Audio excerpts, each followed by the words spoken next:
통해서 집을 일단 사두거나 실거주를 통해서 집을 사려는 경우가 있는데 2030 내 집 마련은 어떤 전략을 좀 세워야 될지 좀. 정부에서 이제 갭 투자를 차단을 하고 있잖아요. 네. 전세 자금 대출을 받은 사람이 규제 지역에서 전세를 끼고 집을 사게 되면 전세 보증받은 이 대출을 갚아야 돼요. 특히나 주담대 대출을 받게 되면 규제 지역에서 입주를 해야 돼요.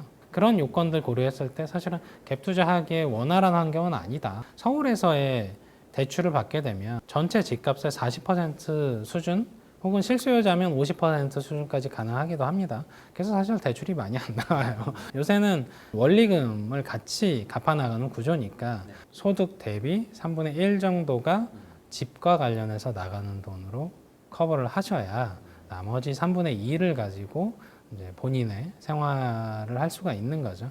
저는 영끌을 나쁘다고만 할 게 아니라 자산의 투자나 관리, 운영, 그를 통해서 본인의 이제 노후를 준비하는 이런 것들을 젊은 세대에서부터 준비하는 게 맞다고 생각을 합니다. 다소의 무리 되는 수준까지는 대출이 뭐 합법적으로 가능한 수준에서는 이용하셔도 저는 좀 찬성을 하는 편이고요. 자산 규모가 그렇게 많지 않으니까 핵심 지역보다는 이제 서울 외곽이나 뭐 노도강, 뭐 금천구 이 정도로 좀 생각할 수 있을 것 같은데. 네. 올해 가장 많이 오른 곳들이 노도강, 금광구, 이른바 이제 서울 내에서 중저가 아파트가 밀집돼 있는 곳들이었는데 거기서의 상승 여력이 더 있다 없다? 있긴 합니다. 왜냐하면 구축들이 많아요. 그 지역에 가보면 상대적으로 싸다고 느끼실 거예요. 다만 거기에 접근하셨을 때는 뚜렷한 개발 호재가 있거나 혹은 리모델링 이슈가 있거나 뭐 재건축 이슈가 있거나 혹은 주변에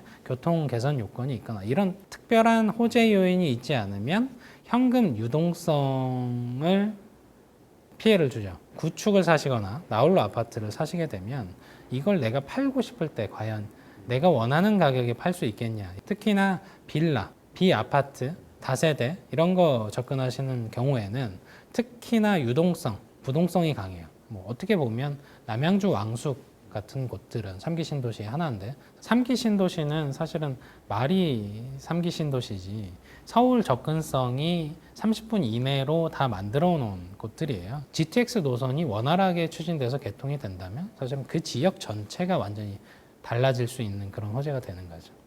가격적으로는 서울을 꼭 고집하고 싶다라고 하시면 강서권이라던가 노원이라던가 서대문 쪽 같은 아직은 가격대가 그래도 상대적으로 낮기 때문에 근데 이 경우에는 단기간 좀 굉장히 낡은 이런 주택에 거주를 해야 되는 불편들이 있기 때문에 젊은 세대 분들이 그걸 수용할 수 있을지는 좀 모르겠습니다. 그래서 만약에 나는 서울은 포기하더라도 진짜 시설이 좋고 단지 커뮤니티도 있고 좀 깨끗한 새 아파트에 살고 싶다라고 하면 결국에는 뭐 경기 김포 지역이나 인천 부천 지역이나 성남이나 용인 지역 아니면 동북부 쪽에서는 남양주 쪽이나 뭐 구리 등지 같은 곳도 최근에 지하철 확장이 되면서 계속 상승 가능성은 있죠. 그런 지역들이 서울에서도 비교적 그렇게 멀지는 않고 도로교통 환경도 괜찮고 지하철이 계속 확장되고 있는 곳들이기 때문에 접근을 해보실 만합니다. 서울 예산 지역을 만약에 산다고 했을 때와 또 좀 전에 말씀드렸던 3기 신도시 이런 개발 예상 지역을 만약에 접근한다고 했을 때가 좀 스타일은 다를 수 있을 것 같거든요. 시점과 관련 없이 저평가된 거 혹은 내가 가지고 있는 자산 여건에서 어떤 게 가장 합리적인 대안이냐를 찾으셔야 되는 거고 남양주, 고양, 뭐 인천 계양, 과천 그리고 하남 이게 생활권이 다 다르잖아요. 내 생활권과 접근한 혹은 내 직장과 근접한 어떤 생활권을 선택을 하셔야죠. 근데 그 생활권 고려했을 때 난 3기 신도시가 대안으로 충분히 가능해 그러면 그쪽에 청약을 하시는 거고 3기 신도시는 내 대안으로는 불충분해 그러면 기존 주택 시장에서 찾으셔야 되는 거죠. 청약을 하실 거면 사실은 지금 시점에서의 무주택 요건, 구성원 요건 이걸 갖추고 통장 가입 기간도 어느 정도 있고 부양 가족 수 이런 부분들도 같이 가지고 계시면 당장 어떤 집을 계약해서 없애버리기에는 굉장히 아까운 권리 중에 하나가 돼 있다는 거죠. 내가 무주택자 요건을 버릴 거냐 그래서 1주택자가 될 거냐 그 순간 청약시장에서는 거의 퇴출 내가 과연 어떤 걸 선택할 거냐 그래서 아파트를 선택하시는 거예요. 기왕 1주택자가 될 바엔 무리를 해서라도 아파트 유형에 해당되는 유동성 제약이 없는 자산을 확보를 하고 길게 보고 가는 거죠. 왜? 청약을 포기했으니까 아깝잖아요. 그 기회가 사라진 부분을 빌라로 충당할 수 있냐? 절대 충당할 수가 없어요.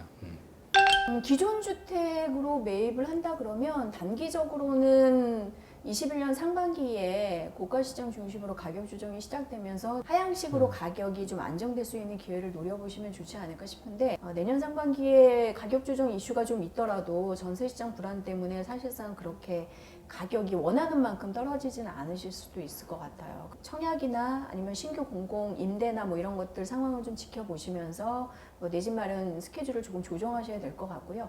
좀 중기로 전망을 해보면 이번에 정부가 수도권 이제 공급 물량 127만 호 공급 계획을 내놓고 본격적으로 3기 신도시 사전 청약이 21년 여름부터 시작돼서 중장기적으로 봤을 때는 그 물량들이 본격적으로 시장에 진입을 해야 입주가 시작돼야 가격이 좀 떨어질 것 같거든요. 만약 가격 조정을 좀 기다려야 하는 상황이다라고 하시면 25년 이후까지 좀 타임 스케줄을 길게 잡아 놓으시고 그동안 자금을 좀 준비하시고 청약 가점도 다시 한번 좀 손질을 하시면 좋고요. 장기적 접근으로 재건축이나 재개발 같은 정비 사업 쪽에 관심을 가지시는 분도 꽤 될 것 같은데요. 지금 시점에선 차라리 재개발, 공공 재개발 쪽이 큰 돈 안 들어가고 입주권을 확보할 수 있는 조합원 자격을 얻을 수 있는 그런 것들에 접근하시기가 차라리 용이하다.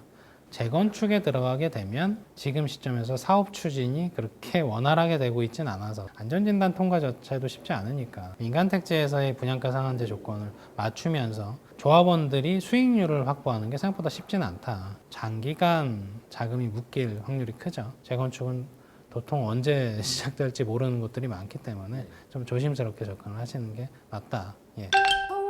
새 아파트 공급이 계속 좀 쉽지 않은 상황이고 신규 택지가 없는 서울 도심에서는 재건축이 아니면 대단지 새 아파트를 공급할 수 있는 방안이 마땅치가 않거든요. 정부의 상황이나 시장 환경이 조금 더 달라지게 되면 재건축도 다시 규제를 완화하고 진행되는 시점이 올 거라고 판단이 돼요. 좀 노후단지 거주나 이런 것들을 조금 감내하실 수 있고 장기적인 투자나 이런 걸로 접근하실 이런 전략이 있는 분들이라면 저는 여전히 서울의 재건축 상품들도 살펴볼 만한 가치가 있다고 생각합니다.